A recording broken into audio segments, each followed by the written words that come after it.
All right, David, it's time for our favorite part of the show. It is Mount Rushmore time. And this week we got the Philadelphia Phillies.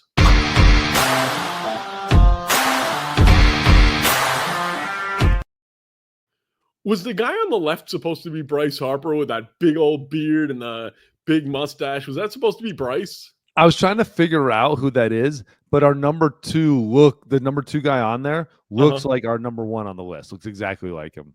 And who is your number one on the list? Number one on the list is arguably one of the greatest third basemen of all time. It is fun to hear people argue because he is on a very short list of what people would say the greatest third baseman ever to play the game, Mike Schmidt. Mike Schmidt, the man who looked, no, not Albert Pujols. Mike Schmidt, the man who looked 40 when he was 20. Look at him. I don't know why. I just look at Mike Schmidt and maybe it's the mustache, but dude, look at him right there. He looks like Chuck Norris. He looks like he's 40 years old and ready to kick Bruce Lee in the head. And I don't know about you, but whenever I think, and I probably said this with the Royals, whenever I see Mike Schmidt, I think of George Brett. To me, third base, those two guys, and there's nobody, I mean, there's other guys, but of that generation, those were the two third basemen, and always going back and forth as who's the best. Well, you get Brooks Robinson in there now. You got a little Scott Rowland conversation. I don't think Scott Rowland's not in that conversation. Thank you for cutting me off. I don't think he's on that short list, but he's obviously very like numbers wise, he might be pretty close to some of these guys. But it's really what Brooks, George Brett, and Mike Schmidt, right? I think a lot of people give Mike Schmidt the nod. 3 MVPs. I think that's really kind of where you give him the nod. Obviously, 1980 World Series, 10 Gold Gloves, 12-time All-Star, 6-time Silver Slugger, World Series MVP, 548 home runs, and that's where he's got those other two guys. That's the big number, especially when home runs, like you looked at home runs and he hit that 500 number. That was a special number, especially back then. He was on a very short list when he hit 500. Almost 1,600 RBIs, 408 doubles, and just kind of Mr. Philadelphia Philly. Yeah, he caught a lot of grief while he was playing because he never particularly played well in the playoffs. But I think now, as time has gone by, he's just absolutely beloved. Yeah, I think sometimes when you just sit there and look at it and go, yeah, but he still hit 381 in the World Series against the Royals, right? He won one World Series MVP. He just, is, for being how good he was, he only hit 230 in the playoffs, four home runs, but they only went to it wasn't like he went to the playoffs 20 times either. It wasn't, if he was on the Yankees, he would have had a lot more opportunities. But he stepped up when the one time really mattered the most. But you don't get to the World Series if it's not with him. Correct. Who's your number two? Number two, going a little bit further back in the day, Robin Roberts. Robin Roberts, one of the great pitchers in Major League Baseball history. It took him a while to get into the Hall of Fame, but very, very good pitcher. And I think I got one of the last interviews with Robin Roberts when I was at MLB.com. Seriously? MLB. Yeah, one of the last ones we got. That's really, really cool, actually. Yeah. So yes, it took him a while to get in the Hall of Fame, but the thing about him is when he had that middle run with the Phillies, 51 basically all the way to like a 58, it was just dominant, absolutely dominant. Led the league in wins 4 years in a row. Led the league in WAR. Back then they never heard of WAR. Led the league in WAR 4 years in a row. No, they heard of WAR. They had to go to it. Yeah, a lot of different WAR. Was leading in innings pitched, leading in basically every number, strikeout multiple times, strikeout leader, MVP 7, MVP 13, MVP 2, MVP 6, MVP 7, MVP 5, MVP 23. There was no Cy Young Award, I don't believe, then. I don't think remember. so. He was an all-star for 7 years in a row, and as a pitcher, that is extremely difficult. It's a lot easier as a position player than it is as a pitcher to make those all-star teams like that. Their level of having to play is a little bit higher, I believe, as a pitcher than it is for any other position. Was 234 of his 286 wins were as a Philly. As a Philadelphia Philly, he is probably statistically maybe the best. This next guy was pretty damn good, but he, played for different teams. Your next guy on your list is somebody that I always liked, and I remember thinking early in my childhood, he was one of the first guys that I thought of as like, wow, he's a really great dominant pitcher, and that's Steve Carlton. Steve Carlton, it's funny because he won less games than Robin Roberts, but only won, he won like 7 or something, 8 more games than Robin Roberts. But it's like Steve Carlton is like known as like probably the best Philly pitcher, right? Yeah. He's the guy. But it's a little bit different because he got the awards that Robin Roberts never got. Even though Robin Roberts probably should have gotten some of these awards, probably would have gotten these awards if they had existed. But 4-time Cy Young winner, Triple Crown winner, 2 times World Series champion, Gold Glove, 10 times All-Star, ERA title, obviously Hall of Famer, 241 wins as a Philly, 3 ERA, 3,700 innings pitched as a Philly. He won all 4 of his Cy Youngs there, won that Triple Crown there, which is kind of like the thing, like the check. You win a Triple Crown and you just keep pitching over the course of your career, you're going to be a Hall of Famer. And of course, Steve Carlton had the pleasure of being the first pitcher to ever face one of my favorite players of all time, Mr. Bo Jackson. Did he? Was it? That's a good check right there. Yeah. And it's funny because Bo was called out at first, and he probably, if there was an appeal now, he would have never been called out because he hit a ball to the second baseman and just flat out beat it to first base. He was so fast. But who do you consider the pitcher of the Philadelphia Phillies? Is it Steve Carlton over Robin Roberts? Yeah, I do. I would probably say so. The highs are a little higher, but except for Robin Roberts, like you look at some of these numbers, some of those years, like 4 years in a row, this dude led the league in wins in 4 years, WAR 4 years, innings pitched those 4 years, complete games 5 years in a row. That would have been a 4-time Cy Young winner. He would have won 4 times. What is a complete game? I'm not familiar with that term in baseball. Exactly. I mean, 30, 33, 29, 26, 22, 305 innings pitched, 336, 346, 330, 315. Like, these are the numbers that would have gotten him the award. That's it. Yeah. Like, they would have been like, cool. So you think of Steve Carlton, but you like, dude, this guy would have been a 3-time Cy Young winner, 4-time Cy Young winner. I think it was the strikeouts that made Steve Carlton more mainstream, more loved, because how many? 310, 240, 246, 240, 286, 276. Yeah, he's very high amongst lefties for strikeouts. And that's the thing is Robin Roberts led the league in strikeouts twice at 198 and 185. Yeah. It was a different game, but again, you're leading the league, and it takes 310 to lead the league as Steve Carlton. Nolan Ryan came in and kind of changed the game when he decided to strike out everybody. The next guy on your Mount Rushmore, I will not talk about. I cannot stand him as a Met fan. You remember the other day we were talking about death threats to players? Yes. I'm just going to keep quiet and let you talk about Chase Utley. So one thing I do believe, and we've talked about this, I believe to be on a Mount Rushmore, you can't just sit there and say, we're the greatest back in the 50s to the 80s and stuff. You need players from different generations. This is a guy who is, borderline Hall of Famer because of his mind, how he played as a Philly. I think it's more about how he played the game than him having the numbers to be a Hall of Famer. And like illegal slides in the playoffs to take out slides in the playoffs, without a doubt.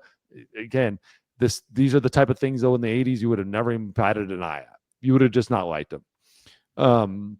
He is a great ball player. Chase Utley, I have to actually say the name, was never like the dominant guy, but was always amongst that short list of really, really good, and probably statistically as a second baseman had some years where he was maybe the best second baseman in the National League.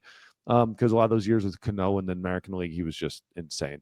But he was a gamer, and he was not afraid to do it all. So for me, I had a really hard time with him and Jimmy Rollins, who we'll skip forward to. I put him on that next list, like the first man out.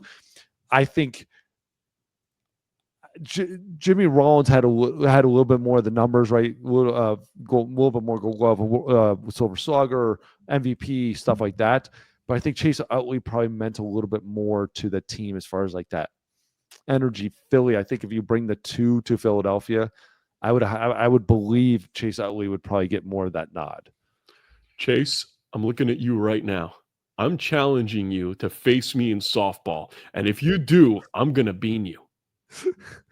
That is all. And finally. Here we go. 4-time Silver Slugger, 6-time All-Star, World Series champion. That 08 team was just a dominant team. And by the way, if the Red Sox had been a little bit more healthy, or with David Arzo being healthy, we would have kicked their ass in the World Series, but we lost to the Rays. So, in the ALCS.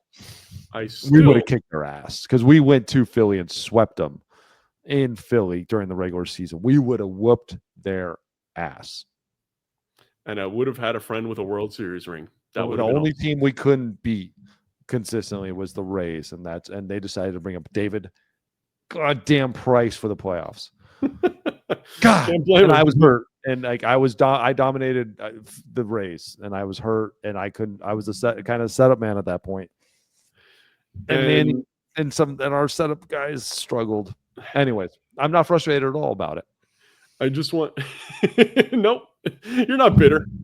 No, I'm not. Bitter. I'm bitter at myself. I did it. I mean, I pulled my groin, like bad, dude, bad. I tried to pitch on it twice too. Anyways. Bitter. I didn't even know her. I'm just glad that the guy that just missed the list was not, you know who, the devil. If Lenny Dykstra was anywhere near this list, I would have been so pissed off. Yes, but he was a stud as a Philly. But he was that whole team was studs. You can't deny who they were. It's just he didn't have the same type of impact, longevity as some of the other guys.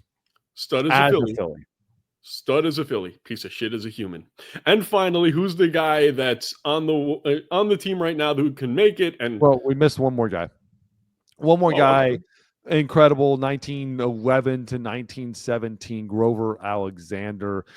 Played for too many teams, but he was an absolute stud as a Philly. Ended up going to the Cubs, ended up going to St. Louis, so kind of like mixed his whole career around. But wow, like he was only there for 7 years, and he's in the top 5 in WAR as a Philly. Like that's how good he was, and then he ended up going obviously to the Cubs and becoming a Hall of Famer, one of the best pitchers of all time. 5-time ERA title, 3-time Triple Crown. I mean, come on, 3-time Triple Crown winner. 26 World Series champion, but that was with the Cubs, the last Cubs World Series championship. And then you sit there and go to the numbers like he led the league in wins 5 times, 3 ERA titles, strikeouts 5 times. 2.18 ERA, 109 victories in 7 years, guys. 190 in 7 years as a Philly. 28 wins, 19 wins, 22 wins, 27 wins, 31 wins, 33 wins, 30 wins. He's got more wins than guys have starts now. Yeah.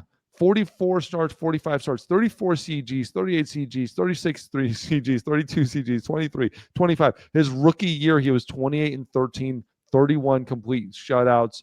Where is his ERA? 2.57 was MVP number 3 his rookie year.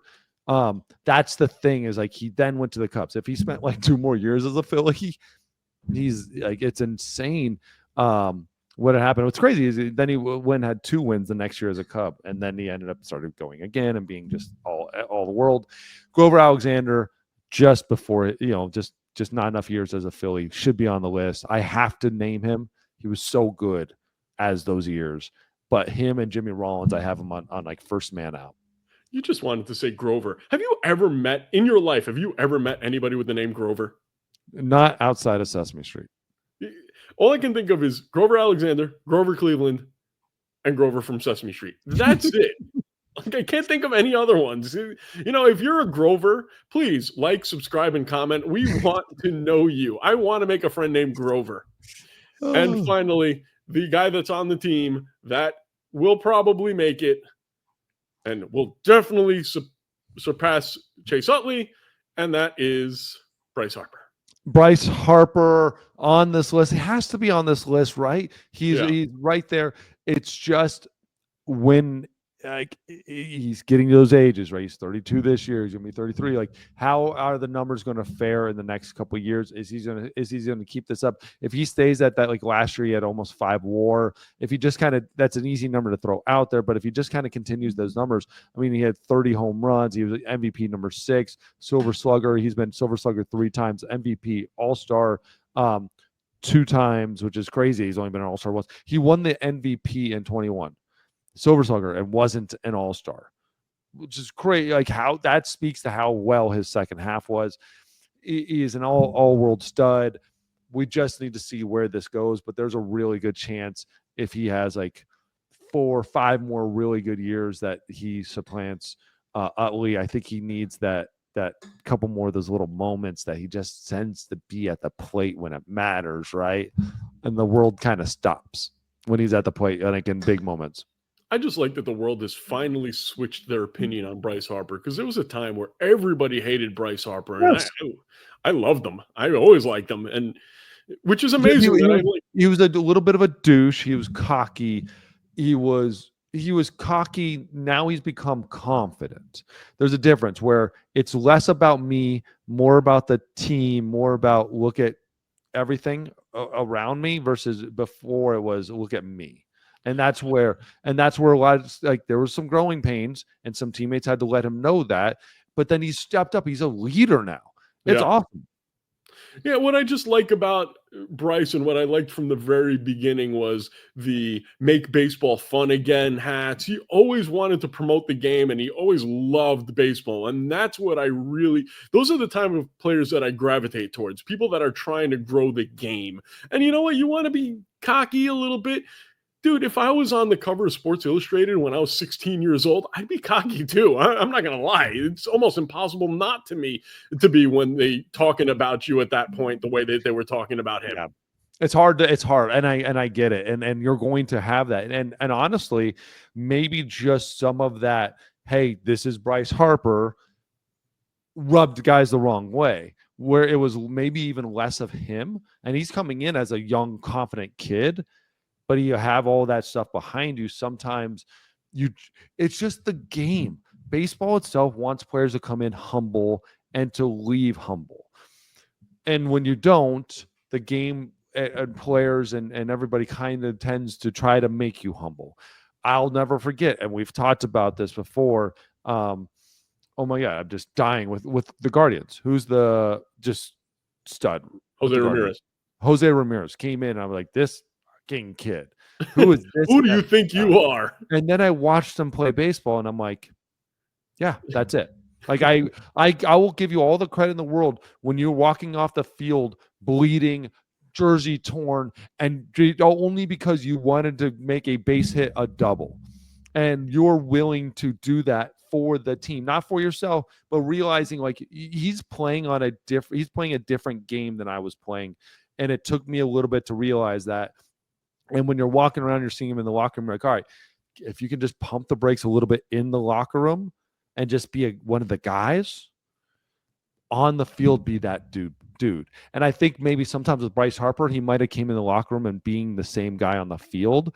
And you don't want that guy in the locker room. You don't want the guy just out of my way, watch me, like, and go be the superstar. You don't want superstar in the locker room. I just need a teammate.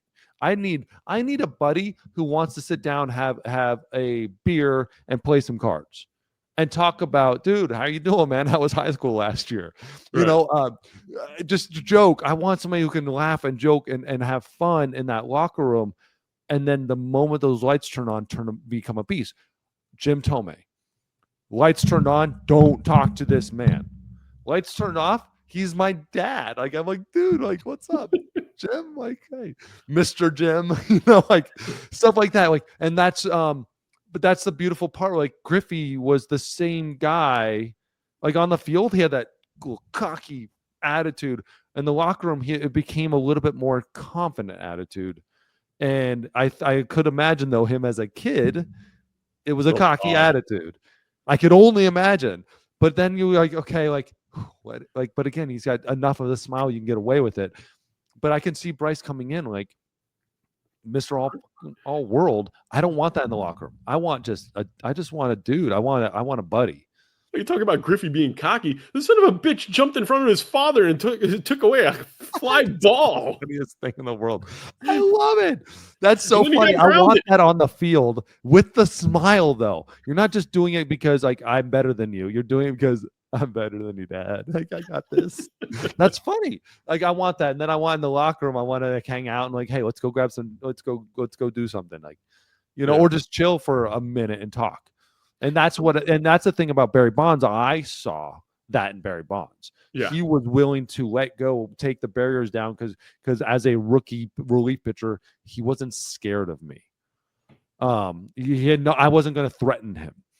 And he wouldn't do that to other guys. And that's where some guys are like, he was the cockiest guy I'd ever seen. And I'm like, he was really nice, but I wasn't a threat to him. I wasn't a threat to take away his thunder. Well, I disagree. You did take away best looking bald guy on the team. Yeah, and I beat Hank Aaron before he did. And you know what? That's the perfect way to end the show. I'm James. He's David. See you next time.